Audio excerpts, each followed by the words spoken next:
This is the Russian Dynamite, Masha Slamovich. Becca here. This is Not America's Sweetheart, Davian. And It's Billy Starks. And the super fly guy, Trayvon Jordan. This is the fly side flyer, Jalen Brandon. Hardcore Princess, Jules Malone. Hi there, this is the Bubblegum Princess, Alexia Nicole. This is the Brazilian Wonder Woman, Christy Jane. This is the baddest black belt, Chennai Kai. This is Kid Bandit. The smash hit Joel Bateman. This is Robin Renegade. Cody Hawk. Brutal Bob Evans. And you are listening to Wrestling with Entertainment, one of my favorite podcasts in the whole wide world. Hey guys, this is Paradox, and you're listening to Wrestling with Entertainment. Hello, and welcome to the show. It's Wrestling with Entertainment, the only audio experience on the web today, the trusted choice for interviewing all your favorite wrestlers every Tuesday and Wednesday on YouTube and Castbox, sponsored by Rogue Energy and Player One Coffee.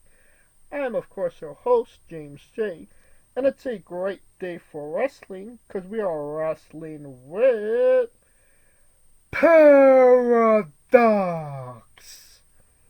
Yo. How are you today? I'm doing great. Can't complain too much. How are you? I'm good as well. Can you tell us where the people will be in the Paradox next event-wise? Next event, well, actually, this is coming out in December, you said? Yes. I do have a few shows coming in Ohio. I'm also going to be a lot of North Carolina in December, and as well as some Jersey and Connecticut shows as well coming in January. All right. And where can we find you on social media and your merchandise? My Instagram is Paradox is Lost. I'm pretty open, so if you guys just want to message me, I send out everything myself as well. That is t-shirts, hoodies, and if you're special enough, we can also send out some hats. Perfect. Alright, and you don't even have to go looking for it. All of the links to all his social media will be in the description of the video below, but on YouTube and Castbox. Alright, let's get into it. You just mentioned you have a bunch of dates in, on the East Coast, some Central Time as well. You originated from my neck of the woods, the West Coast, Arizona. What kind of caused you to take the move from the West Coast to the East Coast? I thought I had kind of reached everything I was going to do at the time there. Arizona itself is kind of a dead zone for wrestling, in my opinion. So for me, I needed to do something different. I needed to do something new. So I decided to move down to the East Coast. So now I live in South Carolina. Okay. But it's a lot easier to travel from, say, South Carolina to, let's say, Connecticut. Like, a flight is really cheap compared to maybe a flight that I was taking from Arizona to LA. Right. So just a change of pace, something different.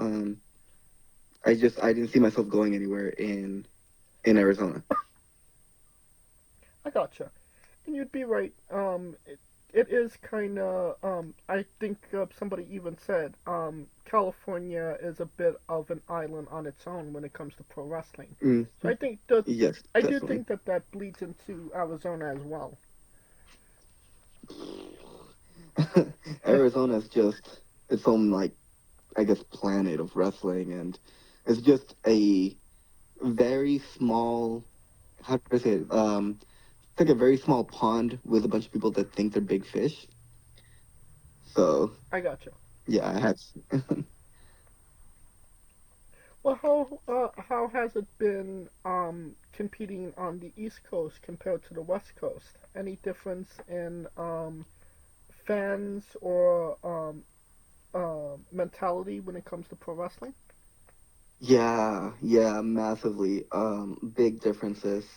Let me see. Like, fans are. I want to say the West Coast fans might be the quote unquote smarter fans. You know what I mean by that? Yes, I know. They're more there for the actual show. A lot of the fans that I've encountered here, for the most part in the South, are, you know, like, again, depending on the show, um, kind of just there trying to find something to do on the weekend. I've noticed a lot of people, like, you really have to rile them up in order to get a reaction. I want to say in the West Coast, it was actually a little easier to get a reaction without even really doing anything. I don't know if that sounds right or not, but whatever. um, the wrestling, too. The wrestling is very, very different from mentality to styles. There's if I'm breaking kayfabe, there's a lot of things that I can't do out here that I can easily just call on the fly in the West Coast. And over here, I would never dare to touch it. Interesting. So, would you say that it's maybe a little bit more stricter on the East Coast? No, I wouldn't say stricter. It's just a lot more old school. They I don't gotcha. have, Traditional. and yes, very traditional. It's very classic wrestling.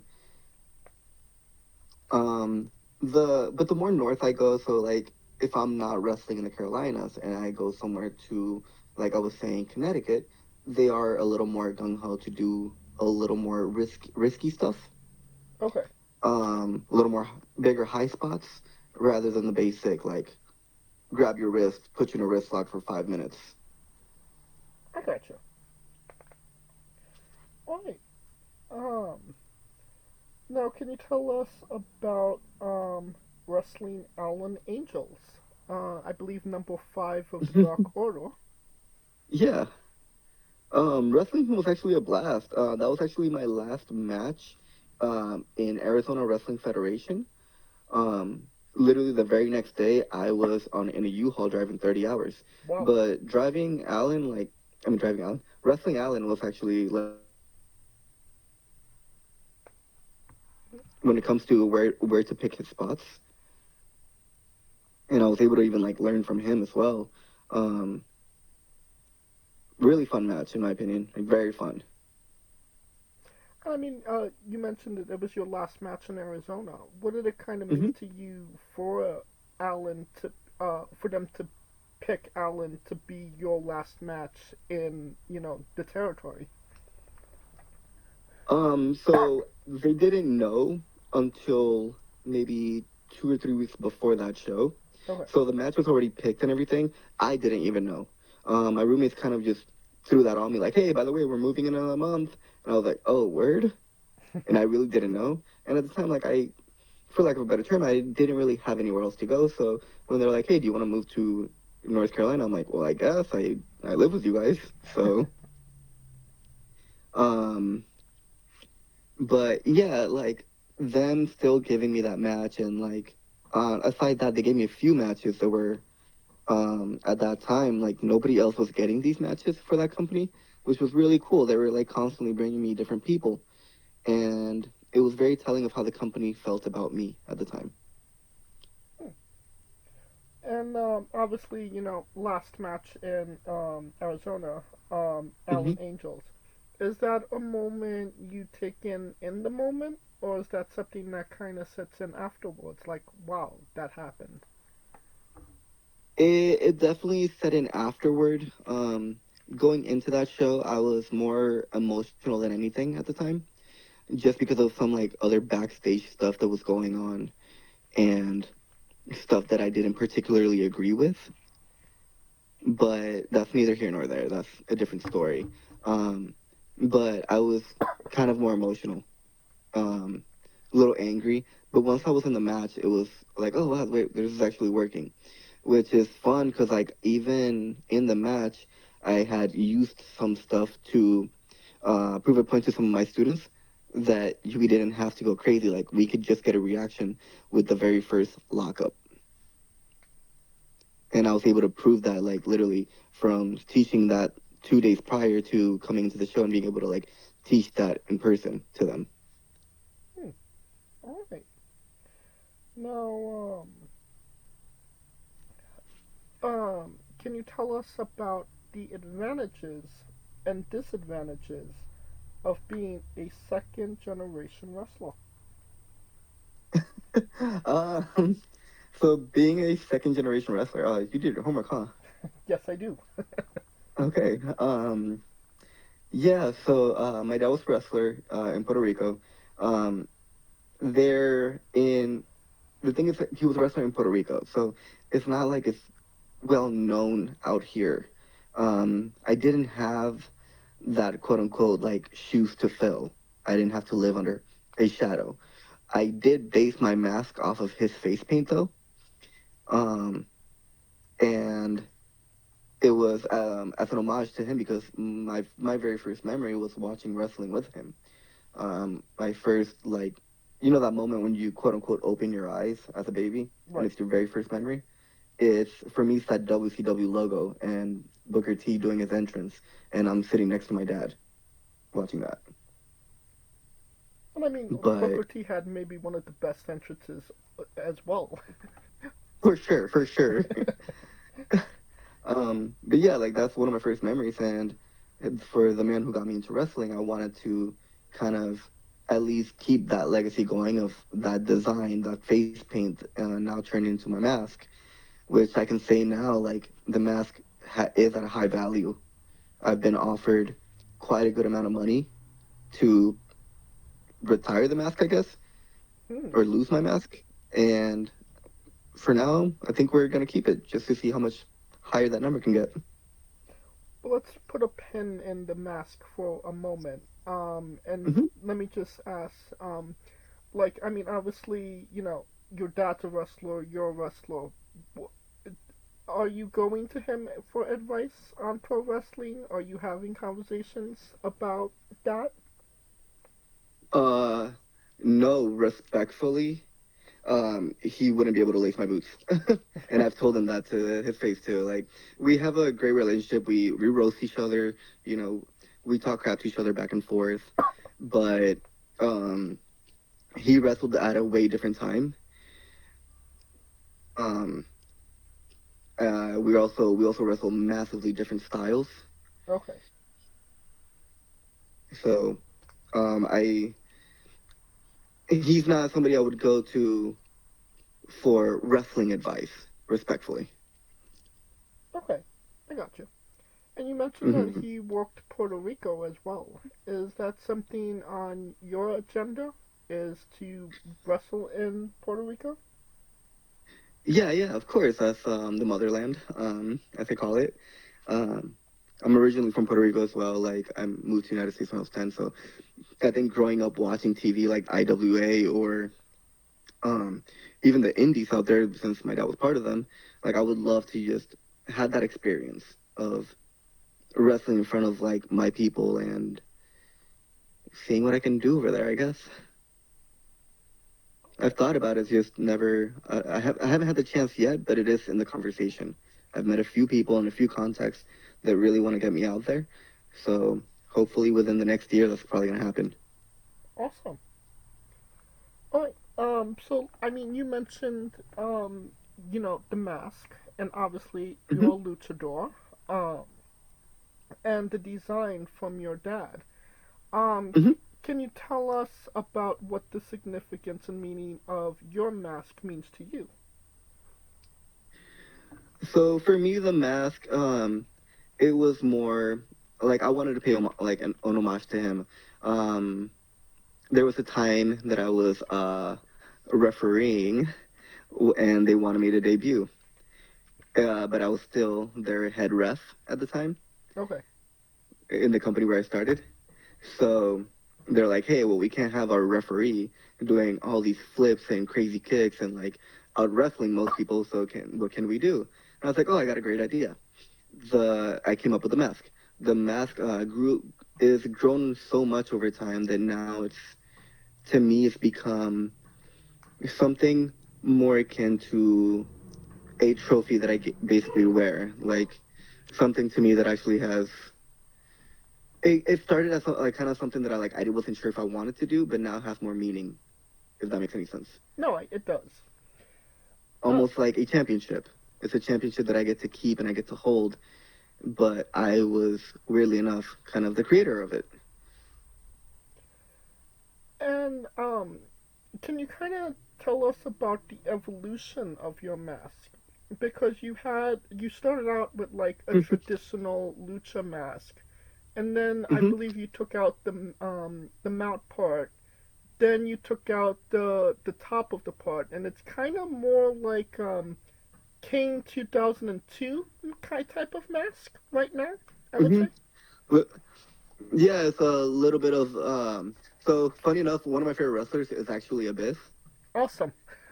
He's definitely like in my top 5, and I grew up watching a lot of Abyss. I was very much so like once I got into what I liked watching, I was very much so a TNA kid, and yeah, I have the red mask. I do get the comment that it looks like Kane's a lot, or like I'll be coming through like a locker room and everybody will be like, it's Kane, like they'll make the jokes or whatever, which is great. Like I love it. But yeah, like I took a little bit of inspiration from Abyss and Mankind, and my hair was getting longer and longer and longer. So I'm like, yeah, these masks are getting tighter, so I have to figure something out. So I decided to just like, hey, like, what can we do, gear guy? Can you cut the top? Oh, yeah, we got this style. And it kind of went from there. And I saw that it, like, people were making comments on the hair. People were making comments, like, that they like the mask more. So I'm like, okay, cool. Like, this is actually something that's working out. So I guess let's keep doing it. And funny enough, just right now before we start on this podcast, I'm actually designing a new style for the mask. Ooh. Which hopefully by a month or 2 will be unveiled. Awesome. Anything you want to give away? Let me see. The design's staying the same. I can say that. The design's definitely staying the same, but it's going to be a little more out there. I gotcha. All right. And I was going to ask, have you ever considered, working without the mask? But it does seem like you will if the price is right. No? If we're going into kayfabe and like breaking kayfabe, then yeah, of course, if the price is right. But the price is pretty high right now. I gotcha.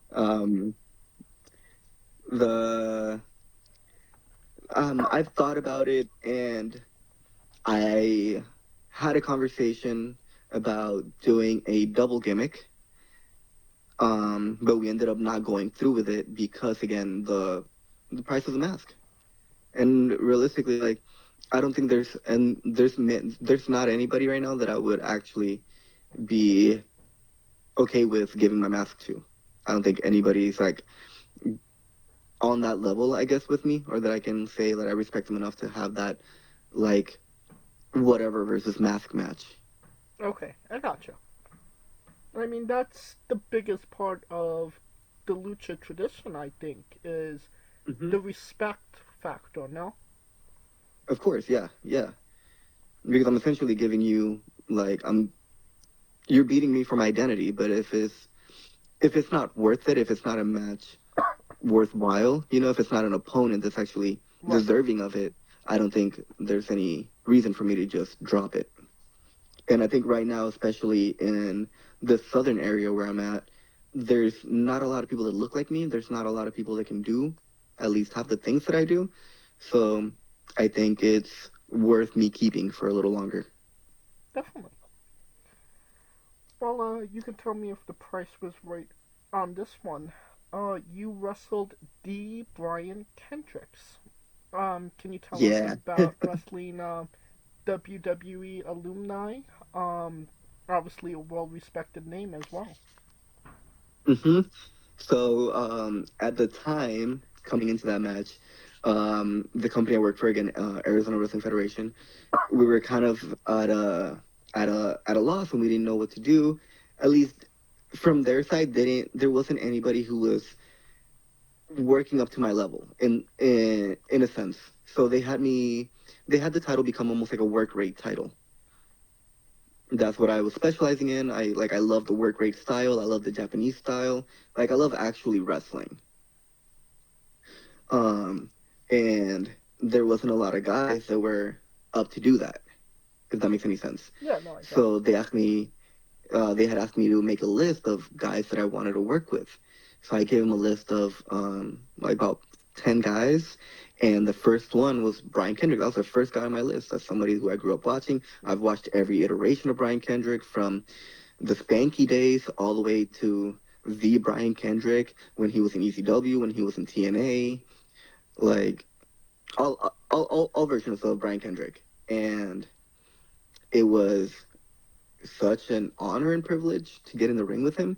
It was insane because as soon as we started locking up and we were chaining around, I forgot that I was in a match, and I was paying attention to essentially what he was teaching me on the spot. And I was like at one point, he had me in a wrist lock, and as I'm on the ground, he put his left foot on my right hand, and he looked at me, and it felt like checkmate. Like, he just got me, and I didn't know what to do, and I was like, wow, like nobody's ever done that to me. Like, I thought I was like at a high level with chain and grappling until I got in the ring with him. And then I remembered, oh wow, I am nothing. I am a baby in this business compared to him. Right. And at the time I was in my third year, and that was for sure 100% my biggest match. But even us talking over and like all this kind of the stuff leading into the match, he was more than giving. Like, he was incredibly nice, incredibly professional, extremely humble. And yeah, it was honestly like it was a little victory, like not just within, pro wrestling aspect, but in life. I mean, it sounds like it was a really like big learning experience, like having Extremely, a training yes. match, but in front of a live crowd, so to speak. Yeah. So it's like and it's funny because like I'm trying to like get out of like, oh man, I'm learning so much, and I'm trying to be like, oh wait, there's a crowd, I gotta perform. But it was like my head kept jumping on like, wait, what happens if I do this? Like, what is he gonna do? What can I take away from this? Did you have a conversation with Brian after the match? Yeah, so much so, like, I can actually say that he's, like, I might even say he's a friend. Like, I have his phone number. He's always like, hey, like, just message me anytime. He's actually gotten annoyed that I haven't messaged him. Like, I've heard that from other, like, mutual friends that we have. Really? So, yeah, he actually helped me a lot when I first came to the Carolinas. He had one of his friends actually make a list of all the companies that were worth checking out in the Carolinas. Wow. So he definitely helped me out a lot. I mean, that's a big compliment that somebody gets annoyed with you for not reaching out to them. Yeah, for sure. I'll message him random things here and there. Like, I'll just say, hey, so lizard people, question mark? And he'll just go on a whole tirade about conspiracy theories and lizard people. And so that's not a gimmick. no. The conspiracy theory, he's 100% in on that. Like, and I'm in too. Like, I love conspiracy theories. I mean, the Lizard Man is in Illinois right now. I think he works for Chicago Star Pro Wrestling. Lizard Man. Yeah, there's Lizard Man. I interviewed him. I'm gonna have to put that match in my notebook.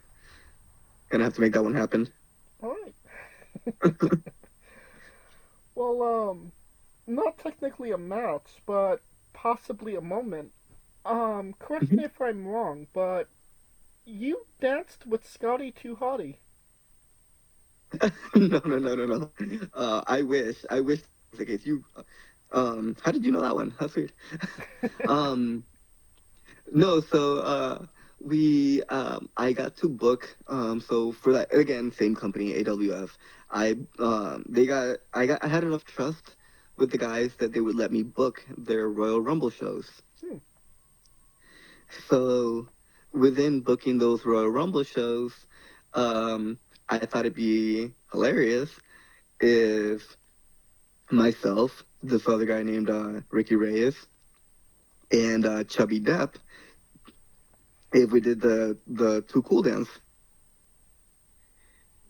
And it was funny because me and Chubby Depp was a match because he was the biggest baby face next to me at the time, and he was on the up and up. He was coming up and rising really fast. I was at the time one of the hottest baby faces they had, and him and Ricky Reyes were a tag team. They were both gaining extreme popularity at a really fast pace, and I just wanted to do something to help them get over. And I thought it'd be cool, like, while me and Chubby were having the stare down, if Ricky came in and put the sunglasses on us, because he was always coming out with sunglasses anyway. Chubby Depp was known as the, gimmick, the dancing guy. So it kind of just all came together perfectly. And then as soon as we got into the stands and the first, like, beat of the song dropped, the crowd went ballistic. It was so fun. I mean, yeah. Compare into the year 2000, if The Rock was number one on the in fan reaction, Too Cool was number two. Like, people loved that. For sure. And it was cool because we're all such nerds about this wrestling thing. We didn't even have to really practice or anything. We just, hey, you want to do the Too Cool spot? He goes, my friend Chubby, he goes, dude, I know the whole spot. I know the whole dance. And I'm like, bet, I'm Scotty. And then Ricky goes, wait, so am I Grandmaster Sexay? And we're like, yes, Ricky, that's you. But, like, we didn't have to, like, do the choreography at all. We all just knew it. That's amazing that you just did that on the fly. No practice required. Yeah, no practice required for that. It was just like, hey, in this moment, play the song. And it was funny because one of the promoters was like, no, I don't think anybody's going to get it. The other promoter was like, yes, 10 out of 10. That is what we're doing. And I mean, low key, that was a great warm as well. Yeah. Alright. I think it's time for Paradox's Bizarre Adventure.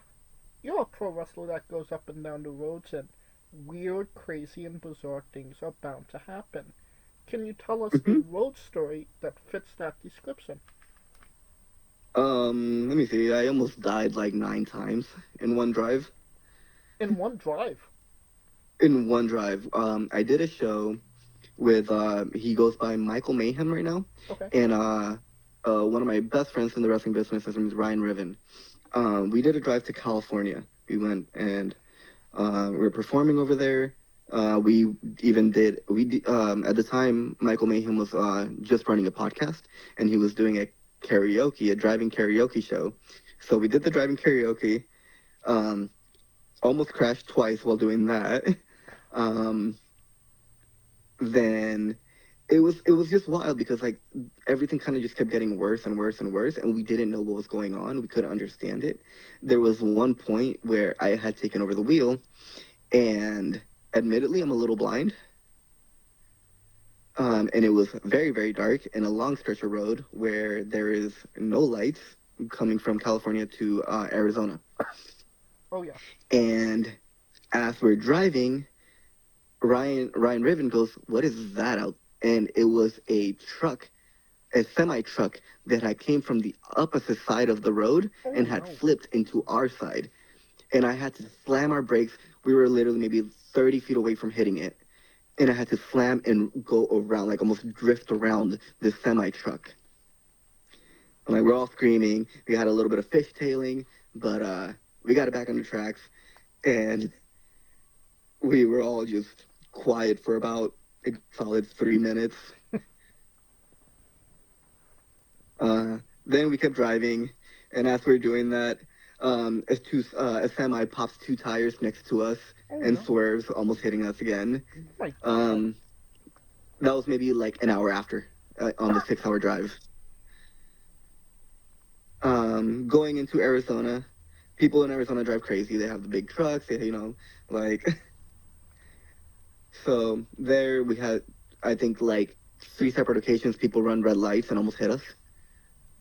to where like, again, I was still driving at that point. It was when we were coming back, and I had to slam the brakes on just to not get hit because we're almost getting T-boned.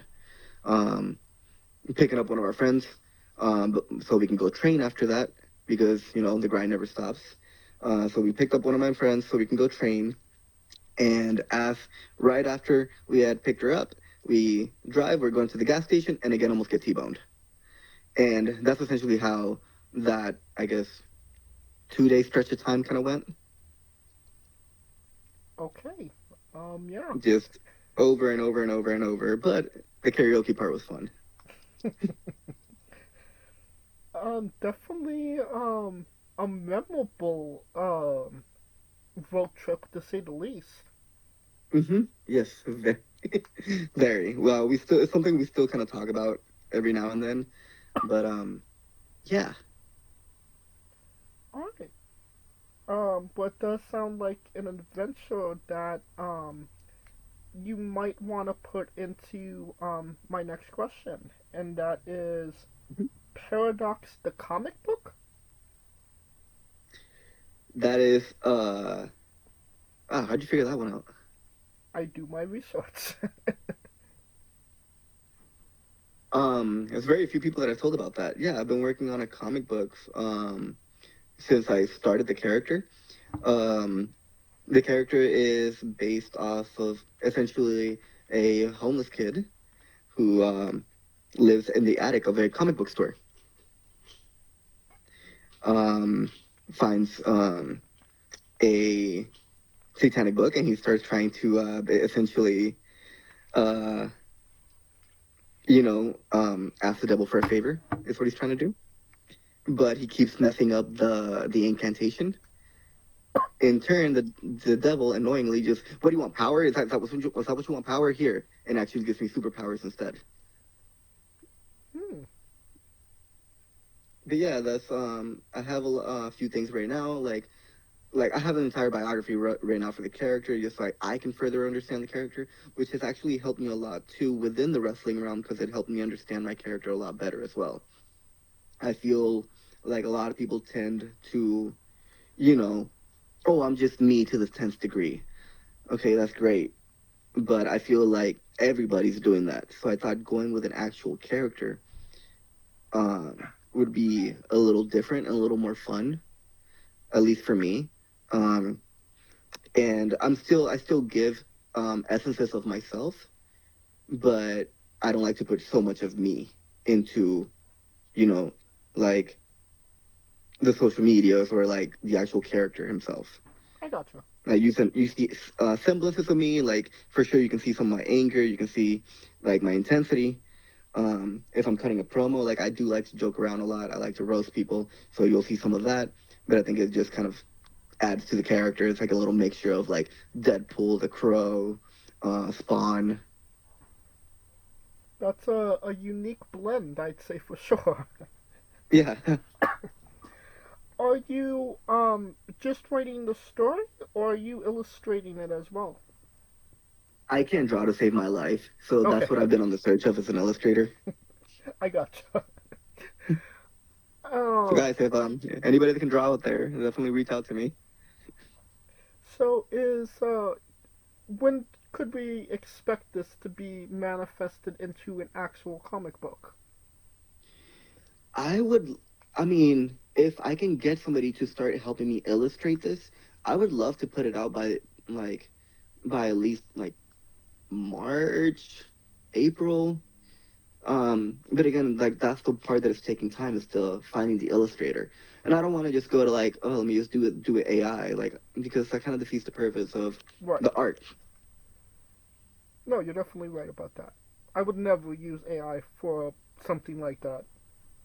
Exactly, but so that's just been the difficult part. And then people that I can also trust to like put this creation into paper is also a big one. Right. Kind of have them match your image of it. Exactly. Yes. Hey. That being said, can you tell us about your love of Nightwing?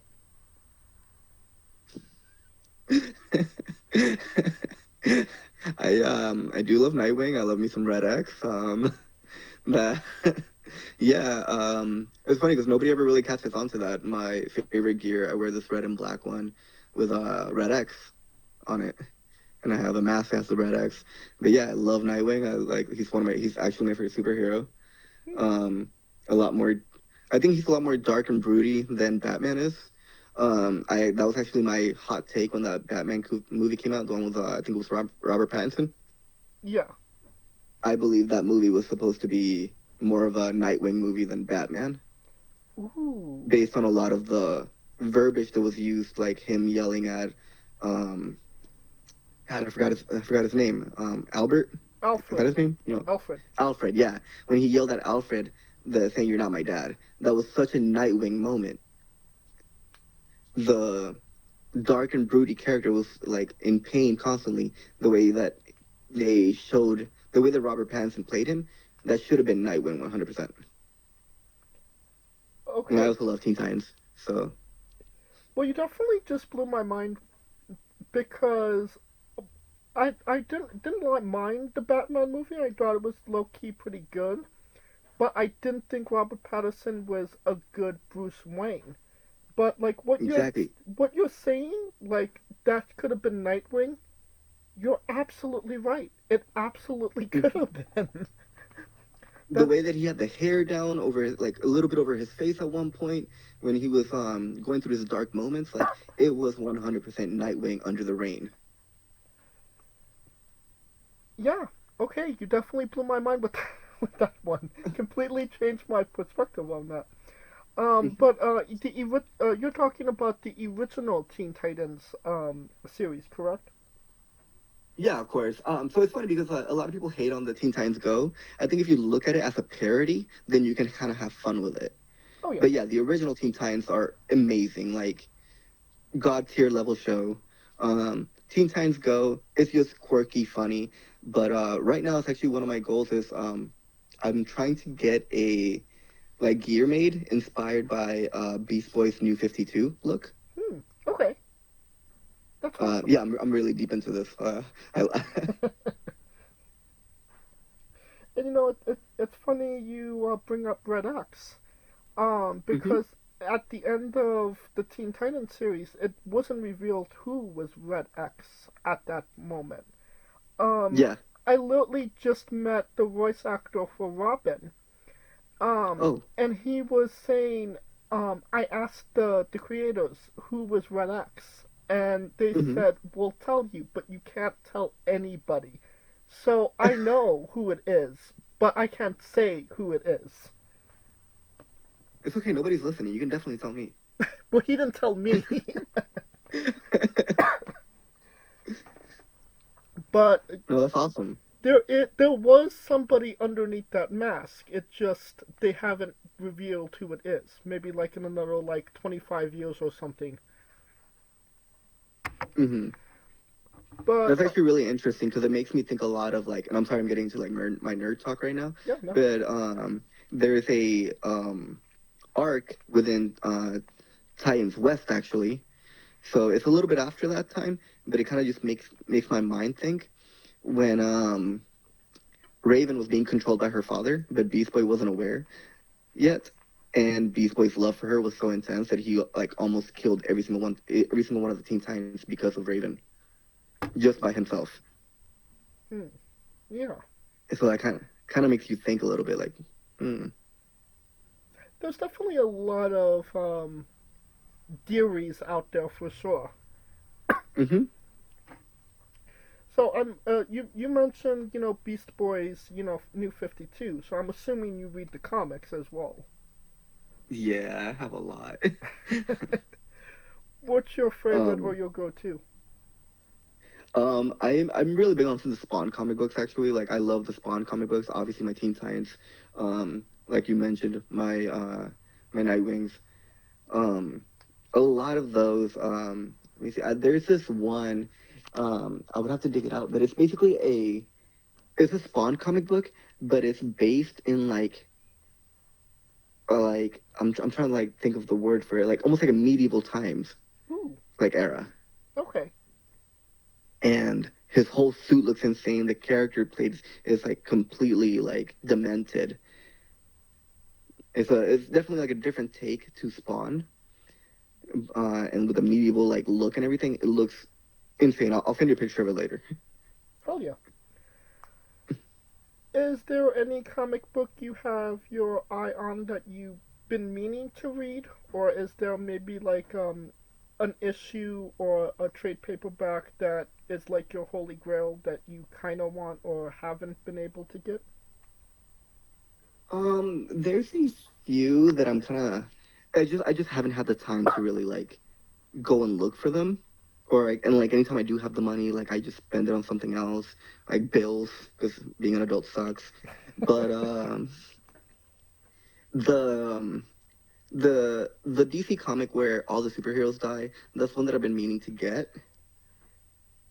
and it literally tells you like everybody dies in this one, but it's like how, why? And I haven't had the chance to read it yet. I haven't had, like, I wanted to get like the full book. But yeah, it keeps crossing me. Anytime I go look for it, they either don't have it, they're sold out, or it's just too expensive. Is that Infinity Crisis? I believe it is, actually. Interesting. I didn't know that everybody dies in that one. I thought it was just like all the worlds come together, which kind of creates the new 52. I don't remember exactly what it is. I just know, like, everybody dies. Like, all the superheroes die, and I'm just like, why? Yeah, I don't remember the name of it now. Like, it's like without thing when, like, as soon as you asked me, the name went away. Yeah, I hate when that happens. But I know, like, when, like, the times that I've seen, like, the front of it, like, literally, like, all the superheroes are just on the floor dead. Okay, then that doesn't sound like Infinity Crisis. Maybe somebody that is listening to this could just leave a comment below, and maybe they know what it is. Please and thank you. I'll give you a free bracelet if you do. Hell yeah. Claim that free bracelet before it gets gone. Alright. Before pro wrestling, you were actually a boxer, no? Huh. Who did you talk to?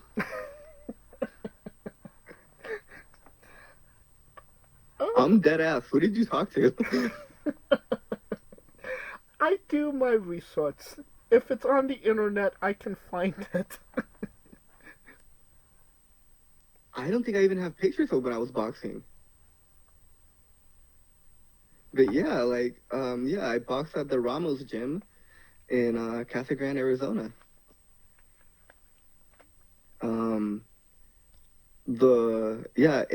Abel Ramos, I think he is a like two-time welterweight champion for Showtime. But yeah, he was one of my trainers, and yeah, I fought with them. I've always been in whether martial arts or boxing. I wrestled in high school as well. Yeah, but that's crazy that you found that. I'm flabbergasted right now. Was there anything that you learned from boxing that you brought into pro wrestling? Yeah, so it's actually a fun one because for anybody who really watches my matches, I only throw one punch per match. Everything else is like forearms, kicks here and there, right? But I really only throw one punch, I'm sorry, one punch. But it really helped me kind of hone that in to where like I can throw a really good punch or a really good jab, and you can ask almost anybody that wrestles me, like, I tend to make pretty good contact, but I haven't hurt anybody. So it's helped me a lot with, like, measuring myself to where I can fully swing and you'll feel a feather. I mean, that's like one of the biggest compliment any pro wrestler can have in their career. You know, championships aside, definitely. I haven't hurt anybody. That's like a championship in its own. I know Bret Hart feels that way as well. And it's crazy because like I've had the comment a lot, either when I was throwing jabs and then I would like face palm somebody, I'd get to the back like, dude, your jabs are incredible. Like every single one, like I would stick it in the pocket and I'd pull back, but it was like a perfect like because I do make contact, but the contact is literally a little like just a little tap. The punch, same thing. Now, my thing with the punch is I am fully swinging 100%.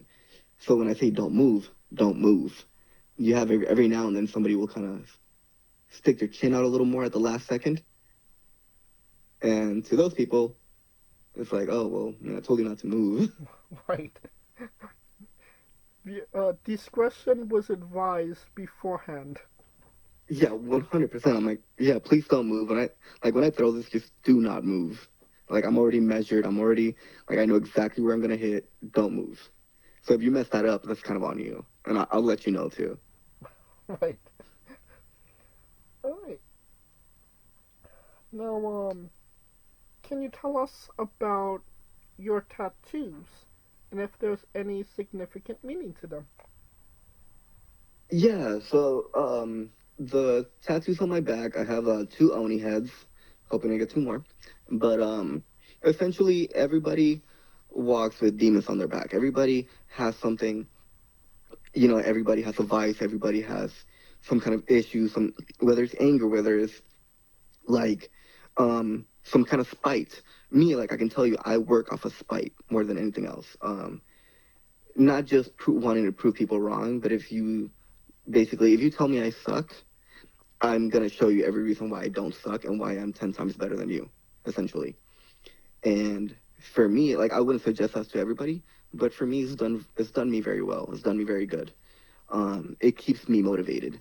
So, those tattoos on my back is essentially like all the demons that I carry, all my inner self-doubt, my inner hate is always on me. It's always like on my shoulders. It's always, I'm always carrying that with me, but it helps me move on. It helps me keep walking forward.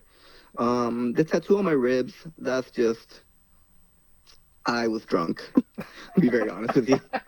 I was drunk. It sounded fun. The tattoo artist was also drunk.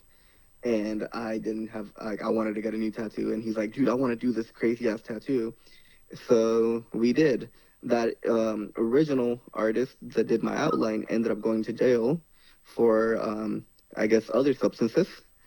And I'm like, well, I don't want to walk around with this half-done tattoo.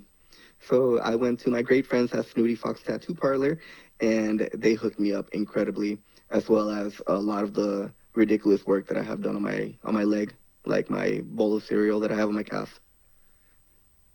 Okay. Well, you mentioned that you want to get 2 more Oni on your back. Mm-hmm. Yeah. You mentioned the 2 that you already have. What will the other 2 signify for you? It's just the same stuff, like, because realistically, like, especially as a pro wrestler, pain and suffering really never ends. You're always in some kind of pain. You're always, suffering and struggling for that next paycheck. At least I am. In order to make, this crazy dream become a reality. Whether it's, spending that money on new gear, say, I don't pay my phone because I want to get this new gear instead, or like, because again, you have to keep showing up. You have to keep looking your best. We go through a lot in order to keep ourselves chasing this crazy dream, or, in order to like get gas for the next show, in order to be able to pay that car, so that you do have a car to get to that next show. So it's all just the struggles that you carry on you. The daily struggles. That's all that really signifies to me. Okay, I got you. Other than that, any other plans for other tattoos? I mean, you said you had cereal, maybe a bowl of oatmeal? I'm getting a whole leg. I want to get a whole whole sleeve on my left leg, with anime. From One Piece to Naruto. I already have one of the Sharingan eyes on my calf. So I want to get like a whole sleeve with like all my favorite animes from, like I said, One Piece, Dragon Ball, Yu Yu Hakusho. The list can go on for days, but yeah, I want to get a whole sleeve. Okay, well that just opens up a new bag of worms for this interview. um, who's your favorite One Piece Straw Hat? Zoro. For sure, Zoro. 100% Zoro. Favorite character that's not a Straw Hat? Ace. Favorite arc?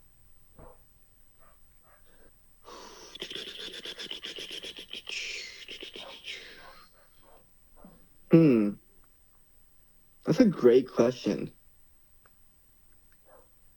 God, they're like 1,200 episodes deep. Yep. How many arcs have they had?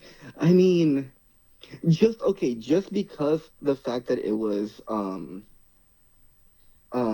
the fact that it beat the Frieza and Goku arc, I want to say the Doflamingo arc. That arc, just because it beat that initial whatever. So Dressrosa. Yeah, that whole arc with Dressrosa like was incredible because like there was so much story. It opened up so many more doors with Sabo coming back. Right. And yeah, it was just 10 out of 10. Other than being like hellaciously long, it is a really great arc, I would say. Doflamingo. Oh, it had me in tears. That arc when Sabo comes back and they tell you who he is, I was in tears. There's no other anime that has actually made me like cry, like ugly cry, more than One Piece. Oh yeah, there's a lot of great cry moments in One Piece, like Say You Want to Live, or the Mary finally meeting its end. That was a hard one. The Mary Parasine. Oh, 100% yes. Yeah, 'cause it is essentially like a family member, especially like having grown up watching the first episode of One Piece on Toonami when it first came out, and I was like, I want to say 6 years old. Like I 100% grew up with this show. Right, and I mean, So Mary was a part of like the first, what, like 300 episodes? yeah, yeah. Yeah, definitely. But yeah, Doflamingo, fantastic villain. Laura's backstory. Oh Yeah, my god. but I think that's why I kind of enjoyed it so much because I was thinking about the entire time. I was also thinking about the Dragon Ball Z like Frieza arc and how long that was, and I'm like, oh, are they really gonna like do this just to like say they had a longer arc? Like the fight itself was longer. Yeah, I get that. I don't know how long Dressrosa came out after the Frieza arc. I'm assuming it would be a long time after, but No, yeah, it was way after, but at the time the Frieza arc was the longest arc of any anime. I have to do research on that. But I mean, like, I feel like One Piece has um gone over that like 10 times over with these last 3-4 arcs. I don't doubt it. And obviously the most controversial One Piece question, and that is drill or bark, yes or no? Say that again? Drill or bark, yes or no? I'm gonna say no. So No. not a drill or bark fan. No. It's like I'm kind of like halfway in, halfway out. Okay, I think I get what you mean. Like it wasn't it's just it didn't have me completely. I gotcha. It definitely wasn't the most story heavy arc that they've had. Yeah. I'm really big. Like I personally love those episodes where like, oh, these are just filler episodes. I think the filler episodes mean so much. So when you don't have them, it's kind of like, okay, we're just going right down to it. Okay, cool. Yeah, One Piece has some pretty good filler episodes, I'd say. Mhm. I No, Long Ring Long was an actual arc. Right. Yu Yu Hakusho. Favorite arc of that one. Tournament of Death for sure. I feel like that's like just the default answer for everybody. Yeah, I mean, it has to be like, it's, like again, being again as a little boy watching that, and then rewatching it again in high school, and then rewatching it again in college, and then rewatching it again, like, I want to say like a year and a half ago. Yeah, it still holds up. It's so good. It's so intense, and I think personally, like I feel like there's so many people that watch anime just to watch it. But the people who actually understand anime understand the lessons in it. Right. And it's all about perseverance. Like, how much can you withstand and still persevere? And I feel like anybody who watches that arc of the tournament, like will understand that. Like, by the end of the show, it's all about perseverance. It's all about how much you can withstand literally getting your ass beat. Right. And getting back up. It's funny, some people say, Yusuke didn't really have that much character development in Yu Yu Hakusho, but I think that's insane because, like, he's a completely different person by the end of the anime. Yeah, yeah, 100%. He's still a hothead. I mean, yeah, but he's had so much perspective since that first episode.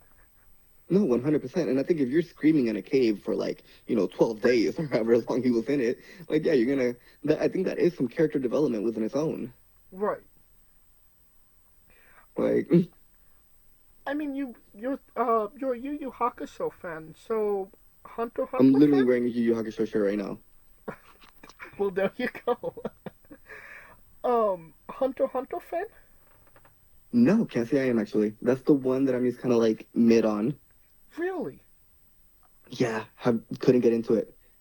I made a joke to one of my friends, like, I'd rather go back and watch Zatch Bell than start Hunter x Hunter. Interesting, because Yu Yu Hakusho is the same writer of Hunter x Hunter. The Hunter x Hunter characters, they don't, I don't know, there was nothing for me. Like, I watched maybe like 3 episodes and I just couldn't get into it. I've had the same thing happen with a few different shows as well. I can tell you straight up, Sword Art Online. I hated it. Yeah, I don't think that you're alone on that one. Great. I love that I'm not. Let me see, what else? Attack on Titan. Not a fan. Okay. So, the thing about Hunter x Hunter is you gotta go really deep into the series before it gets to the point of it being, like, really good. Like, when things get really dark right after the Hunter exam, the Zoltic family arc, and then Tower of Heaven sets up York New City, and from York New City on, it's just great shit, in my opinion. And Attack on Titan, the first 3 seasons, compared to the last 3 seasons, totally different anime. Really? Yeah. Like, if you've seen, like, the first, like, 2 seasons, I would definitely, like, tell you you haven't seen Attack on Titan. Because the last half of it is such a different contrast to the first half, because it changed so drastically. So it sounds like it's the opposite of Tokyo Ghoul. Like, the first 2 seasons were God tier, and then you get to the 3rd season, you're like, what the hell happened to this show? Don't get me started on Tokyo Ghoul. Again, I think Tokyo Ghoul would have been on my top 3 shows until that 3rd season came out, and now I put High School DxD above Tokyo Ghoul. And that's really sad. I haven't even watched High School DxD, and I probably put it on top of Tokyo Ghoul. It had all the potential in the world to be probably one of the best animes, and then season 3 came out, and now it's nowhere to be seen. And then season 4 was just the last nail in the coffin, honestly. Didn't even watch it. Straight up, did not even watch it. Season 3 turned me off so much, have not even... Yeah. Yeah. Just non-existent. And, I mean, you would be right to do that because, like, they tried to fit in, like, 120 chapters and 12 episodes.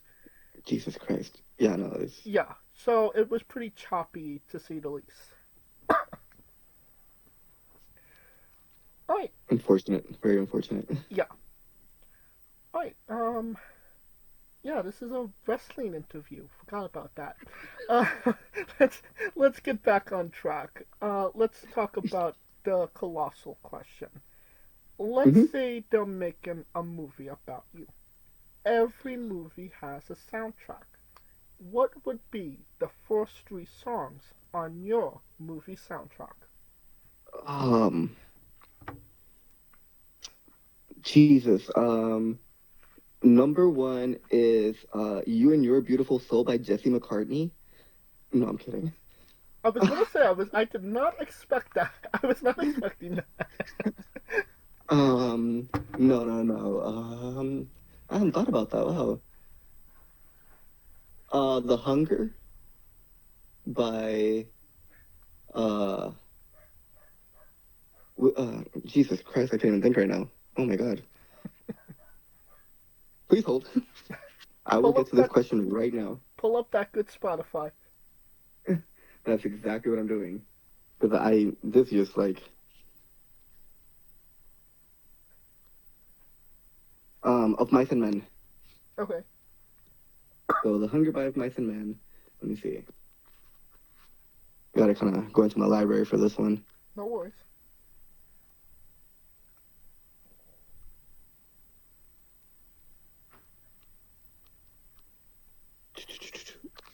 Let me see.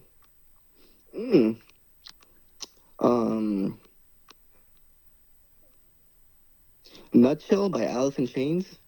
Okay. That song breaks my heart every single time. And Dethroned by Bad Omens. Alright. A solid 3 pick, to say the least. Mm-hmm. Now that we have the soundtrack down, everybody knows you get the soundtrack first, then you write the script, and then you go to casting. Who plays you, and you can't say yourself because you are obligated to make a Stan Lee-esque cameo. Who plays me?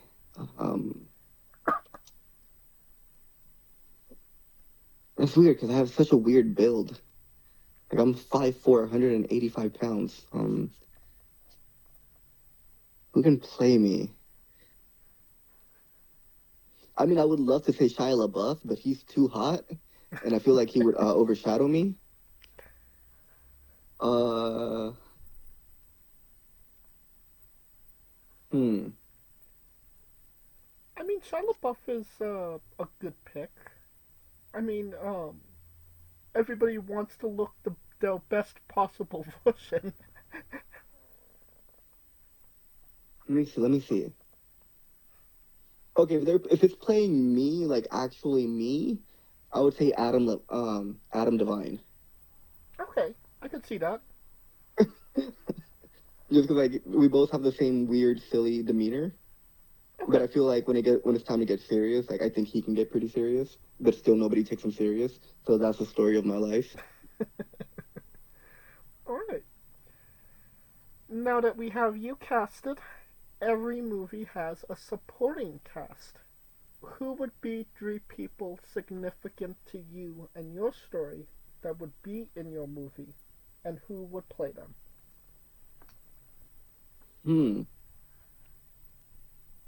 That's a great question. Let me see. If I had to have that best friend character, because I think every movie has like the best friend character, right? Right.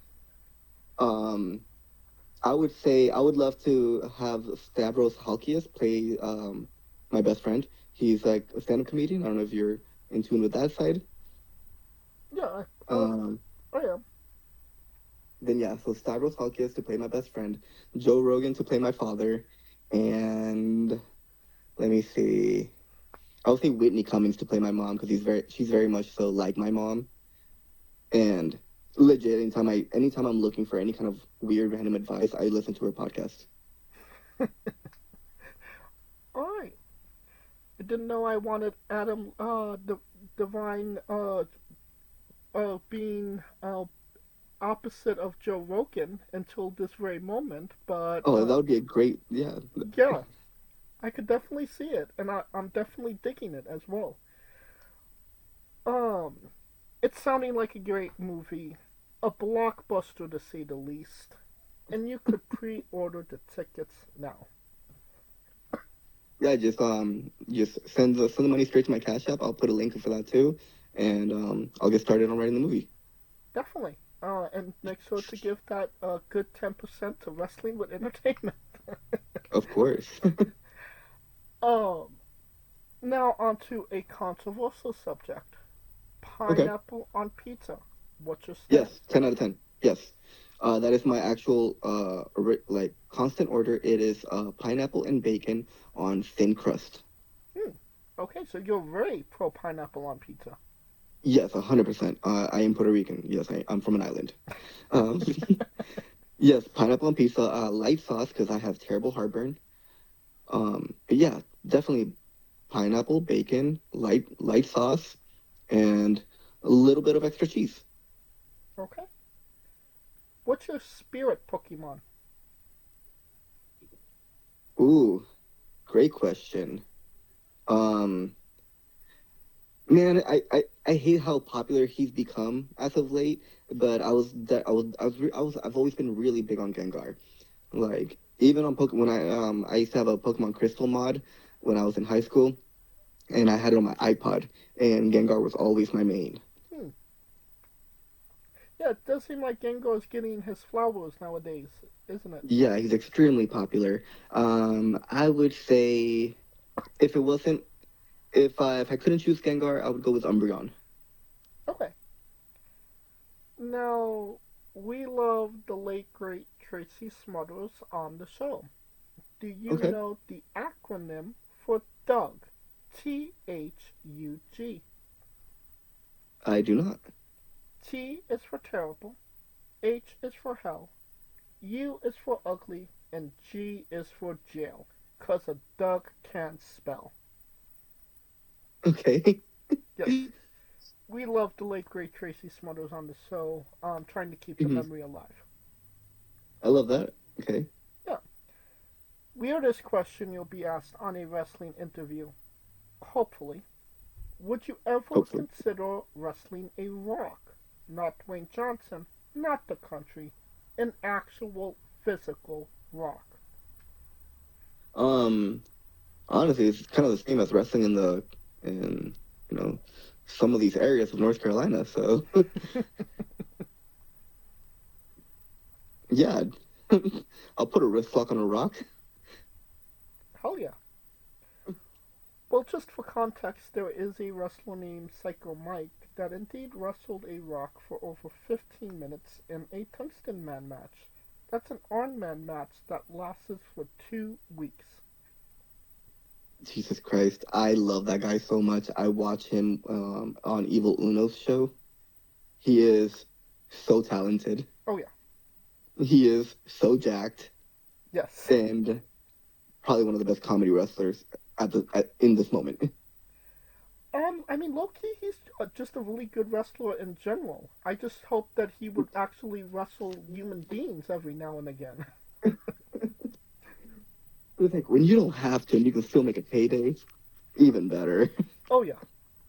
Psycho Mike, yeah. Big fan, big fan. Alright, on a more He serious is a piece note, of shit. on a more serious note, where do you see yourself in 5 years?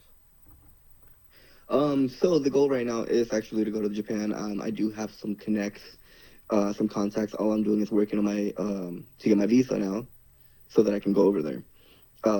Me personally, I don't see myself in WWE. I mean, if they ever get me, awesome, great. But I don't think I am what they're looking for. Okay.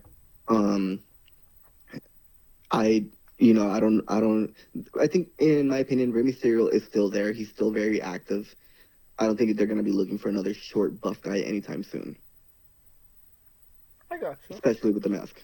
In my opinion, I think I see myself doing something in a TNA, maybe even an AEW.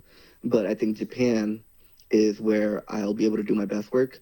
I'll be able to like wrestle the style that I am actually more comfortable with. Also in a place where I would like to be. Like I love Japan. I've never been, but if I do, like I'm going to, like I want to be there for a long time, and I want to actually make my life there in Japan, if possible. So like right now, that's in the conversation. If I go there with the contact that I'm going there with, I would have to stay there from 6 months to 2 years. Oh wow. And I feel like a lot of people get told that, and they're like, "Oh, I don't know if I can do that." For me, it's like, okay, yeah, no questions asked. Can I bring my dog? Definitely needs a man's best friend with you. Yeah.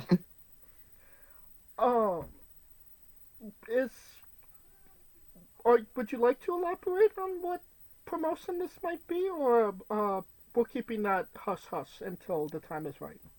I want to keep that hush hush just because, like, I don't want to like talk it out of existence, if that makes sense. No, I gotcha. But it seems like you're looking for that Best of the Super Junior entrance. Yes, I did post that, I think, over a year ago. Yeah. Best of Super Juniors is 100% like the goal. I think once I do that, if I can even just enter and have one match, I'll probably just quit right after, because my life is not gonna get better after that. I believe there's like 9 matches, 10 matches. So I mean, you still have some time than just the one. Yeah, but if I get hurt there, I'll be happy. If I break my neck in the first match, okay, cool, break my neck, so, but it's all good. I'm happy. Hopefully that does not happen. You could get some good points. Maybe make it to a semi, maybe even from the finals. That would be a dream come true. I feel like it's a lot of me to ask for, but that would be incredible. Oh yeah. And what is a match people should go out of their way to see right now that best shows off what you are all about as a pro wrestler?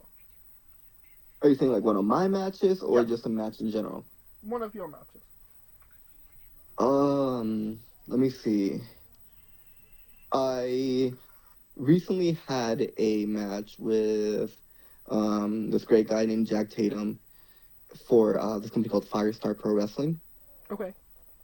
That's one of my favorite matches that I've had within the last year, I would say. Let me think. Man, there's a few matches. Give me one tiny second, because I have them listed, actually. No worries. I think it was also me when I was first getting comfortable playing a heel character. I wrestled Eli Everfly for the East Los Luchas Cruiserweight title. Okay. And it was such a fun match, like incredibly fun match. We like straight up just kind of took each other to hell just for funsies. And it was funny because like at first I was kind of like, oh, okay, we're doing all this, all right. But once we actually started working, the chemistry was just there. The reactions were there. I was so comfortable working as a heel against Eli Everfly. He made it so easy. He was actually just, like the crowd was there for him, and they bid on every single thing that I did, as well as Jarrell helping me out. He managed for me that night, and it was just, the story told itself. The commentary, like, made everything so much more perfect as well. Alright, and can we find these matches on YouTube? Yeah, 100%, yeah.